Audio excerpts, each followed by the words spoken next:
ሰላም ሰላም እንዴት ናችሁ ወገኖቻችን? እኔ አርበኛ አበበ ፈንታው ነኝ።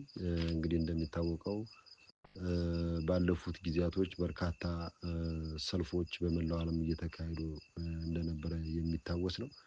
በተለይ ደግሞ በቅርቡ የፋሽስቱን የአብይ አህመዱን የብልጽግና አገዛዝ የሚያወግዙ በዓለም አቀፍ መድረክ በአደባባይ ግፈኛነቱና ዘር አጥፊነቱን የሚያሳዩና የሚያጋልጡ ሰልፎች እየተካሄዱ እንደሆነ ይታወቃል።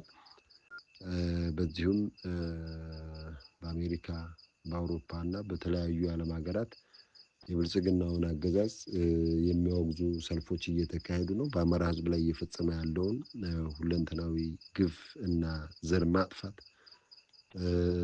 ብሎም ሀገራችንን ኢትዮጵያን የማፍረስ ሂደት በመቃወምና በማውገዝ ለዓለም አቀፉ ማህበረሰብ አገዛዙን የማጋለጥ ስራ እየተሰራ ነው።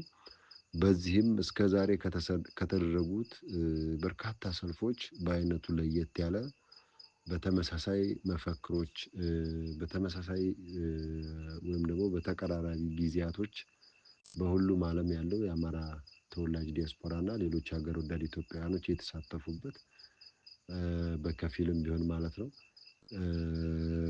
አገዛዙን በዓለም አደባባይ የማጋለጥና ዘር ማጥፋት እየፈጸመ እንደሆነ ብሔር ተኮር ጭፍጨፋ እያደረሰ እንደሆነ በአማራ ሕዝብ ላይ በመቃወም በዓለም አደባባይ ሰልፎች እየተደረጉ ነው። በቀደም ብዬ እንደገለጽኩት ከእስከዛሬው ለየት የሚያደርገው እነዚህ ሰልፎች በተመሳሳይ መልእክቶችና በተመሳሳይ ጊዜ በመላው ዓለም እየተደረገ ያለበት ሁኔታ አለ። በዚህም በአሜሪካና በአውሮፓ ተደርገዋል።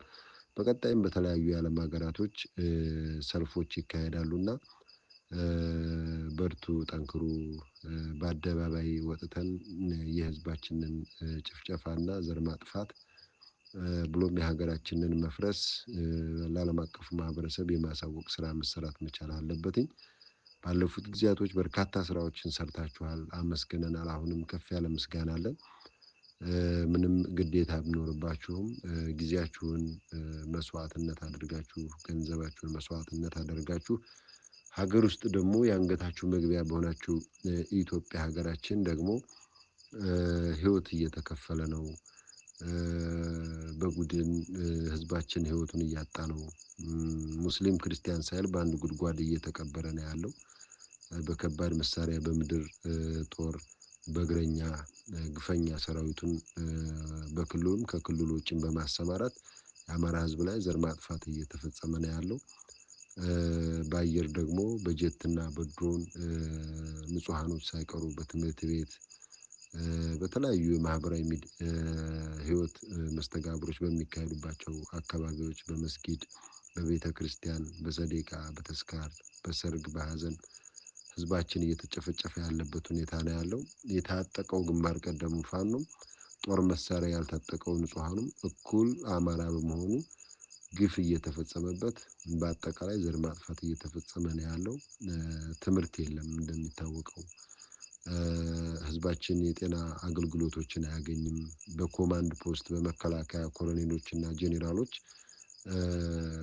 በኮማንድ ፖስት ታግዶ የህክምና መድኃኒቶችና የህክምና ቁሳቁሶች ፋኖ በተቆጣጠራቸው አካባቢዎች እንዳይደርስ በማድረግ ህዝባችን ላይ ከጦር መሳሪያ በተጨማሪ ባዮሎጂካል ጦርነትን በመክፈት ሁለንተናዊ ዘር ማጥፋት እየተፈጸመ ያለበት ሁኔታ ነው ያለው። ይህንን በዓለም አደባባይ እያጋለጣችሁና ለዓለም አቀፉ ማህበረሰብ የብልጽግናውን አገዛዝ ዘር አጥፊነትና ሀገር አፍራሽነት እያጋለጣችሁ ያላችሁበት ሁኔታ አለ።